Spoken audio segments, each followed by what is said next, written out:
teacher's preserving peaceful, good, constructive, life-giving atmosphere.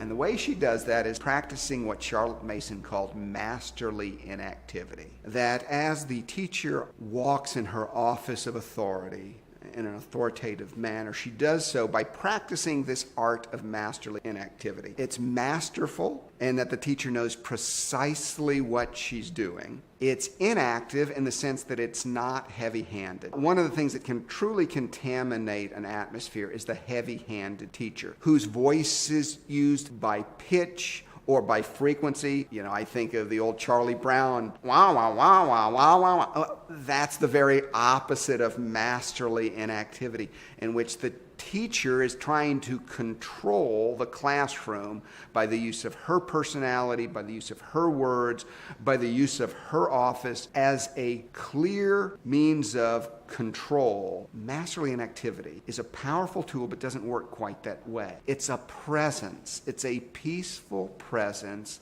that gently calls back. For instance, a child droops in his chair. The teacher doesn't have to say, "Johnny, I've told you for the last 10 times, sit up, so please sit up. I'm looking for the boy that's sitting up the best. Johnny, is that you?" All of that is just way too heavy-handed. And children either push back against it and say, "Oh, I don't want to do that," or they play into it. But either way, even if they play into it, their will's not being strengthened, their character's not being strengthened. They're actually just playing in to the personality of the teacher, as opposed to set up by a gentle talk. We'll talk again more about this when we reach education as a discipline.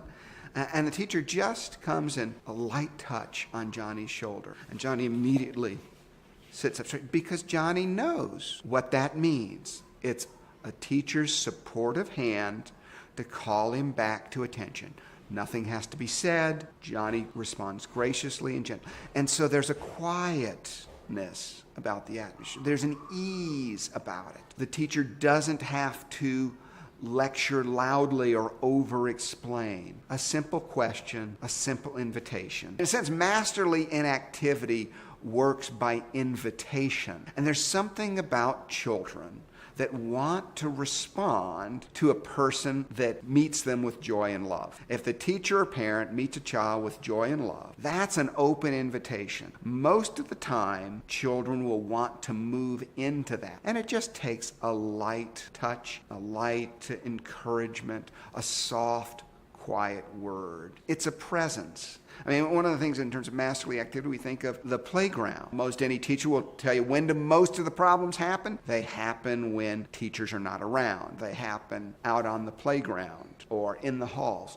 So our teachers are always with their children. They're always with their students. They're never left alone. That presence supports the student, greatly diminishes the chance of them running off in a, let's say, less than helpful manner. Masterly inactivity, constant, joyful, peaceful presence. It reassures and it empowers. Children are born with a natural sense that there is a right and wrong, that there is a way to live and not to live. But they're not all that clear what that way is. They actually look to us. They look to the way we relate to one another.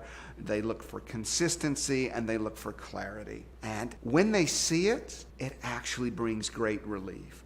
Okay, this is how the world operates. Now, when they see hypocrisy, it brings resentment and confusion, because you're saying this is how the world operates, but I'm not seeing it, or I'm seeing it inconsistently. And so, again, that sense of clear, this is what's good, this is not good. A very common sense approach to the education of children. It creates a great sense of peace. Apart from that, you get the Lord of the Flies. Allowing children free rein to express themselves, to be what Charlotte Mason would call slaves to chance desires. You get tyranny.